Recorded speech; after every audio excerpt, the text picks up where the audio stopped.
आराम से बैठो, मैं बुलाता हूं। हमारे लोकप्रिय विधायक श्री राम शरण वर्मा जी, विधान परिषद के सदस्य श्री हरि सिंह ढिल्लों जी, भारतीय जनता पार्टी के जिला के प्रभारी श्री डीपी भारती जी, क्षेत्रीय महामंत्री श्री राकेश जी,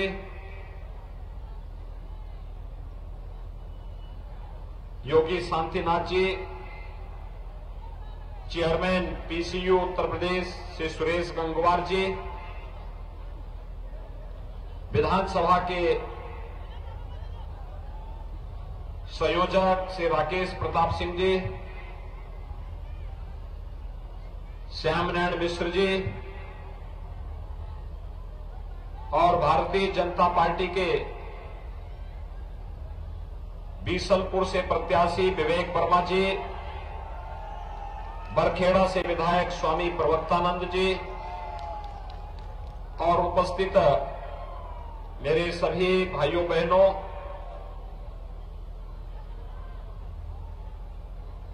मैं पीलीभीत किस पावन धरा को कोटि कोटि नमन करता हूं। पीलीभीत गोमती नदी का उद्गम स्थल भी है और ये नदी पीलीभीत से निकल करके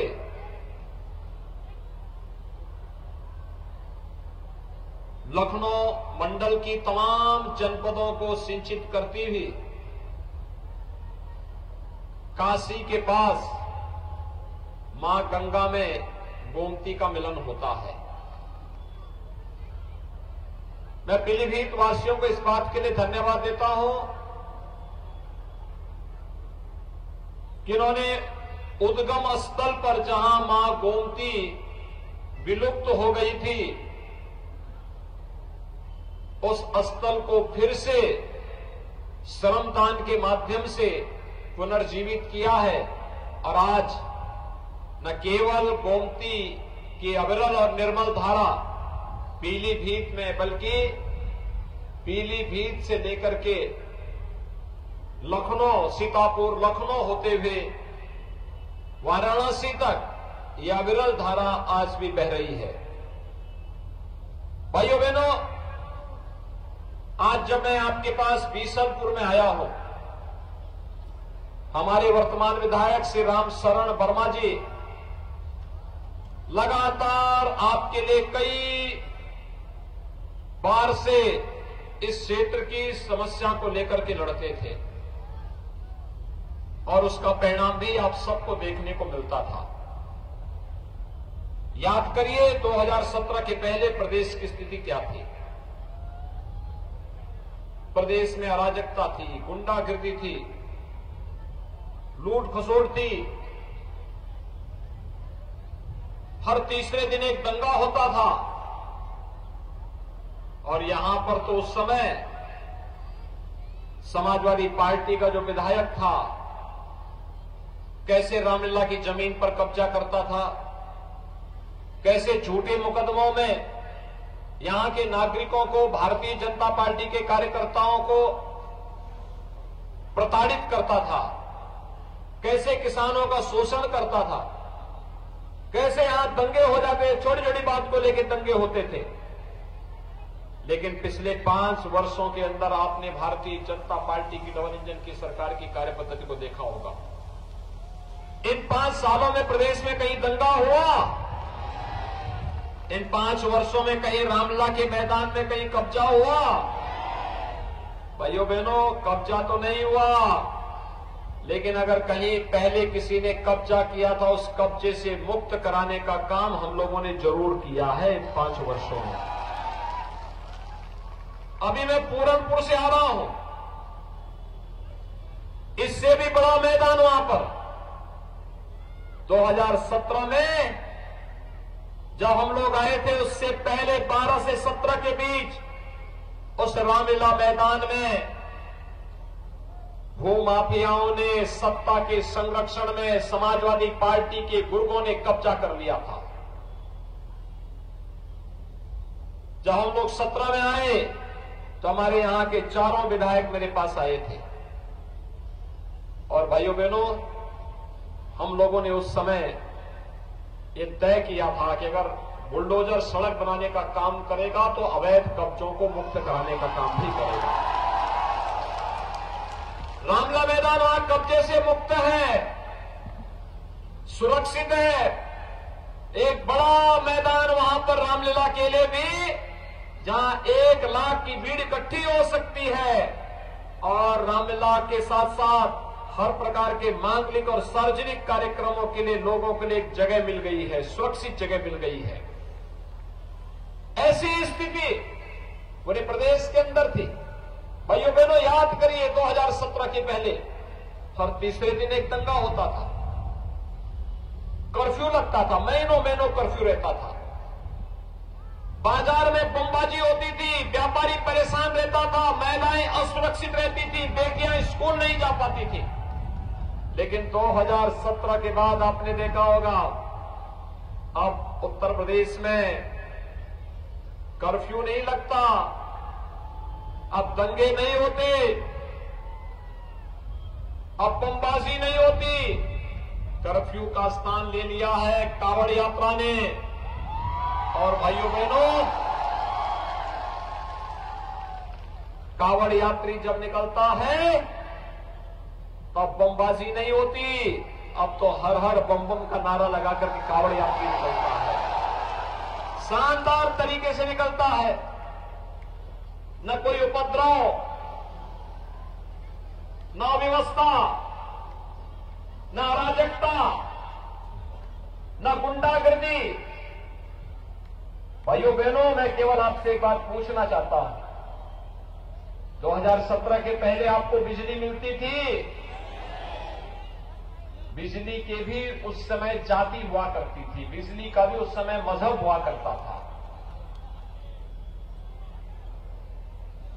बिजली की जाति और मजहब पिछली सरकारों ने तय कर दिया था। ईद और मुहर्रम रहेगी तो बिजली आएगी, लेकिन जब होली और दीपावली आती थी तो अंधेरा रहता था, अंधेरा रहता था। इस पूरे क्षेत्र को तो सपा सरकार ने, बसपा सरकार ने डार्क जोन बना दिया था। प्रकृति ने आपको अच्छी भूमि दी, अच्छा जल संसाधन दिया, लेकिन बिजली न देने के न कारण अंधेरे में रहने के लिए लोग मजबूर थे। आज भाइयों बहनों, बिजली की न कोई जाति है, न मत है, न मजहब है, सबको बिजली, पर्याप्त बिजली, निर्बाध बिजली के लक्ष्य को प्राप्त कर दिया। बिजली आ रही है ना, मिल रही है ना। अब तो बिजली के लिए आपको इंतजार नहीं करना पड़ता है ना। ये है नया उत्तर प्रदेश।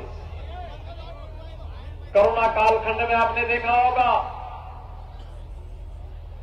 इस सदी की सबसे बड़ी महामारी है, सबसे बड़ी महामारी। दुनिया के अंदर लाखों लोग मर गए हैं, लेकिन भारत के अंदर प्रधानमंत्री मोदी जी के नेतृत्व में जीवन भी बचाएंगे, जीविका को भी बचाएंगे, जान है तो जहान है कि नारे को, संकल्प को सार्थक करने का कार्य किया गया। फ्री में टेस्ट, फ्री में उपचार, फ्री में वैक्सीन और सबको वैक्सीन। आपने वैक्सीन ली? कितने लोगों ने वैक्सीन ली है? सड़क के उस पार क्या आप लोगों ने वैक्सीन नहीं ली है क्या? सड़क के उस पार भी मुझे बताओ, वैक्सीन ली है या नहीं ली है? जिन लोगों ने वैक्सीन ली है वे हाथ खड़ा करके थोड़ा बताएं। भाइयों बहनों, फ्री में वैक्सीन, सबको वैक्सीन। जब ये वैक्सीनेशन का कार्यक्रम प्रारंभ हुआ था, याद करिए, सपा ने, बसपा ने, कांग्रेस ने दुष्प्रचार किया था। आज प्रदेश में 70% लोगों ने पहली डोज ले ली है, 75% लोगों ने दूसरी डोज ले ली है, और उसके परिणाम स्वरूप आज लाभ क्या हुआ? तीसरी वेव कब आई, कब गई, कोई पता ही नहीं लगा। जिस वैक्सीन ने हमारी जान को बचाया है, विपक्ष के लोग बोलते थे मोदी वैक्सीन है, भाजपा वैक्सीन है। आज बोलने की आवश्यकता है, अगर मोदी वैक्सीन से और भाजपा वैक्सीन से जान बच रही है तो हम भाजपा को ही वोट देंगे। वैक्सीन के बारे में जो दुष्प्रचार करते थे उनको मुंह तोड़ जवाब देने की आवश्यकता है, बताने की आवश्यकता है कि गुमराह करके लोगों के जीवन के साथ खिलवाड़ करने वाले संकट के समय दिन का कहीं अता पता नहीं था। मैं पूछना चाहता हूं, जब कोरोना आया था, कोरोना के दौरान बीजेपी सहयोग कर रही थी, मैंने स्वयं पीलीभीत का दौरा किया था। प्रधानमंत्री जी देश के अंदर दौरा कर रहे थे, मैं प्रदेश के अंदर दौरा कर रहा था। लेकिन भाइयों बहनों, मैं आपसे पूछना चाहता हूं, क्या उस दौरान सपा बसपा कांग्रेस का कोई नेता आपके बीच आया था क्या? क्या उस दौरान हालचाल लेने के लिए आया था क्या? जो संकट का साथी नहीं, वह अवसरवादी होता है। अवसरवादी संकट का साथी डबल इंजन की सरकार थी, भारतीय जनता पार्टी थी, तो वोट भी भारतीय जनता पार्टी को मिलना चाहिए ना। सभी लोग सहमत हैं। और भाइयों बहनों, फ्री में वैक्सीन, सबको वैक्सीन तो दिया ही। डबल इंजन की सरकार है, महीने में 2 बार राशन मिल रहा है ना, डबल डोज राशन भी। ये राशन पहले मिलता था फ्री में, सपा के ने कभी दिया? वे देते कैसे? ये बिजली का पैसा, किसानों की कर्ज माफी का पैसा, ये दवा का पैसा, वैक्सीन का पैसा, राशन का पैसा, ये सभी इनके गुर्गे हड़प जाते थे। और यही पैसा जाता था इनके इत्र वाले मित्र के घर में। इनके इत्र वाले मित्र को तो आपने देखा है ना। इत्र वाले मित्र के लिए ही हम लोग बनाए हैं बुलडोजर। जब बुलडोजर चलता है, ढूंढते ढूंढते इत्र वाले मित्र के ऊपर चढ़ता है, तो नोट के पहाड़ निकलते हैं वहां से। और फिर वही पैसा गरीबों को फ्री में राशन देने में, वही पैसा बिजली देने में, वही पैसा वैक्सीन के लिए और वही पैसा बिजली के लिए भी हम उपयोग में लाते हैं। वे लूटते थे, हम जनता का सहारा बनकर के जनता को सहयोग करते हैं। फर्क साफ है। उन्होंने जाति, मत और मजहब के आधार पर समाज को बांटा है। विकास केवल सिपाही खानदान का किया है। भाइयों बहनों, हम लोगों ने तो सबका साथ और सबके विकास की बात की है। 25 करोड़ प्रदेश की जनता को ही परिवार माना है और उसके सुख दुख में सहभागी बनकर के सरकार हमेशा आपके साथ खड़ी हुई है। याद करिए 2012 में जब समाजवादी पार्टी की सरकार आई थी, समाजवादी पार्टी की सरकार ने पहला निर्णय लिया था आतंकवादियों के मुकदमों को वापस लेना। उन्होंने वाराणसी में संकट मोचन मंदिर या फिर कचहरी पर हमला करने वाले आतंकवादियों के मुकदमों को वापस लिया। श्री राम जन्मभूमि पर आतंकी हमला करने वाले आतंकवादियों के मुकदमों को वापस लेने की चेष्टा की। लखनऊ की कचहरियों पर हमला करने वाले आतंकवादियों की, गोरखपुर में विस्फोट करने वाले आतंकवादियों की, कानपुर में सीरियल ब्लास्ट करने वाले आतंकवादियों की, बिजनौर में विस्फोट करने वाले आतंकवादियों के मुकदमों को वापस लेने की कुत्सित चेष्टा की थी। और भाइयों बहनों, कल आपने देखा होगा गुजरात की अहमदाबाद के एक न्यायालय ने 38 लोगों को मृत्यु दंड और आजीवन कारावास की सजा दी है। उसमें उत्तर प्रदेश के भी जुड़े हुए कुछ आतंकी हैं और उसमें से एक आतंकवादी का बाप तो समाजवादी पार्टी का प्रचार करते हुए देखा जा रहा है। ये चीजें क्या दिखाती हैं? ये चीजें दिखाती है कि सपा का हाथ आतंकवादियों के साथ, सपा का हाथ आतंकवादियों के और भारतीय जनता पार्टी जब 2017 में आई थी तो भाइयों बहनों हमने सबसे पहला निर्णय क्या लिया था? हमने पहला निर्णय लिया था अन्नदाता किसानों की कर्ज माफी का। 86 लाख किसानों का 36,000 करोड़ रुपए का कर्ज माफ हुआ था। अकेले पीलीभीत में 45,000 किसानों का कर्ज माफ हुआ था। पीलीभीत में 45,000 किसानों का कर्ज माफ हुआ था और आज हम 3,05,000 किसान भाइयों को प्रधानमंत्री किसान सम्मान निधि का लाभ भी दे रहे हैं। भाइयों बहनों, हमने दूसरा निर्णय लिया था बेटियों की सुरक्षा के लिए एंटी रोमियो स्क्वाड का गठन करना। हर थाने में एंटी रोमियो स्क्वाड का गठन हुआ। आप प्रदेश में दंगे नहीं होते, महिलाएं सुरक्षित हैं, कानून का राज है, अपराधियों के खिलाफ कार्रवाई की गई है तो एक कानून का भय अपराधियों के मन में है। लेकिन समाजवादी पार्टी की सरकार के समय तो समाजवादी पार्टी सत्ता की शागिर्द बन करके कैसे अराजकता पैदा करती थी ये सभी हर व्यक्ति जानता है। और आज इसीलिए मैं आपके पास आया हूं आपसे कहने के लिए, भाइयों बहनों, समाजवादी पार्टी की सरकार के समय 5 साल में केवल 18,000 गरीबों के लिए मकान स्वीकृत हो पाए थे। किसी गरीब को मिला नहीं था, फाइलों में स्वीकृत हुए थे। और भारतीय जनता पार्टी की सरकार के समय 43,50,000 गरीबों को एक एक मकान मिला है। 43,50,000 गरीबों को। ये जो गरीबों के मकान का पैसा है, बिजली का पैसा है, अन्नदाता किसानों की ऋण माफी का पैसा है, या फिर प्रधानमंत्री किसान सम्मान निधि का पैसा, वृद्धजनों को, विधवा महिलाओं को, दिव्यांग जनों को मिलने वाली पेंशन हो, या फिर वैक्सीन और दवा और टेस्ट में खर्च होने वाला पैसा पहले भी था। अब तो पीलीभीत में हम मेडिकल कॉलेज भी बना रहे हैं। भाइयों बहनों, 2023 में जब मेडिकल कॉलेज में कक्षाएं प्रारंभ होंगी तो मेडिकल कॉलेज में पीलीभीत के नौजवान को मेडिकल की शिक्षा के लिए, डॉक्टर बनने के लिए दिल्ली, मुंबई या दक्षिण भारत के राज्यों में नहीं जाना पड़ेगा। अब मेरे पीलीभीत के नौजवानों को पीलीभीत में एक डॉक्टर बनने का अवसर प्राप्त होगा। एक मेडिकल कॉलेज, हम लोग मेडिकल कॉलेज आपके पीलीभीत में ही बना रहे हैं। ये जो पैसा हम लोग लेके आए हैं, सरकार तो वही है,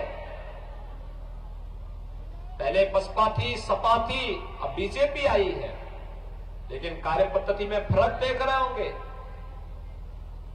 पहले परिवार का भरते थे, बसता था, इत्र वाले मित्र के घर चला जाता था, और आज तो जब परिवार ही नहीं है, पूरा प्रदेश ही परिवार है, तो पूरे प्रदेश के लिए आज काम करना है।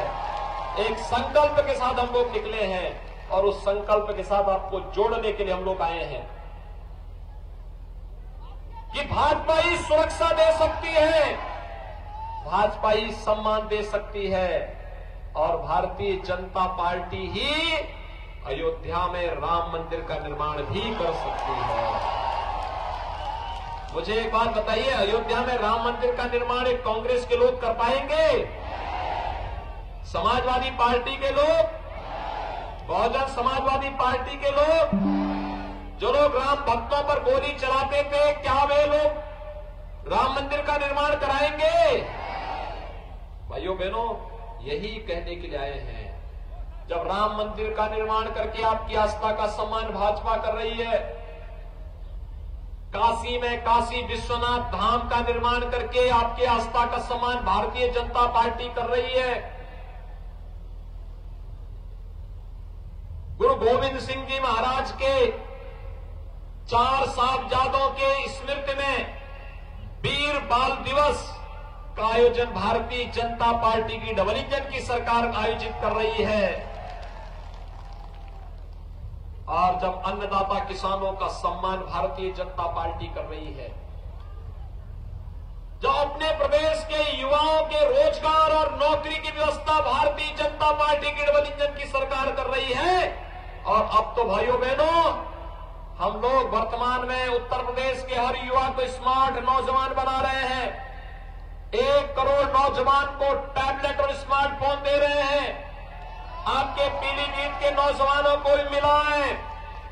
हर स्नातक करने वाले, प्रास्नातक करने वाले, ITI, polytechnic, engineering, medical, nursing, pharmacy, ये सभी प्रकार के पाठ्यक्रमों में प्रवेश ले हुए हर छात्र को हम लोग टैबलेट भी देंगे, स्मार्टफोन भी देंगे और इसका खर्चा मां बाप पर न आए, इसके लिए डिजिटल एक्सेस भी उसको फ्री में उपलब्ध करवाएंगे।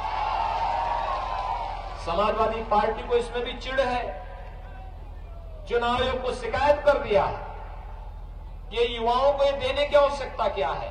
मैंने कहा अभी तो 1 करोड़ दे रहे हैं, 10 मार्च के बाद 2 करोड़ नौजवानों को देंगे, 2 करोड़ नौजवानों को। भाइयों बहनों, मैं इसीलिए आज आपके पास आया हूं। भारतीय जनता पार्टी ने आपके पास सुयोग्य प्रत्याशी दिए हैं, जो युवा भी हो, विकास भी करा सकते हो, आपकी भावनाओं का सम्मान भी करा सकते हो। और इस दृष्टि से भारतीय जनता पार्टी ने बीसलपुर से श्री विवेक वर्मा को और बरखेड़ा से स्वामी प्रवक्तानंद जी को अपना प्रत्याशी बनाकर के आपके बीच उतारा है। दोनों प्रत्याशी सामने जो हुआ, ये दोनों हमारे प्रत्याशी हैं।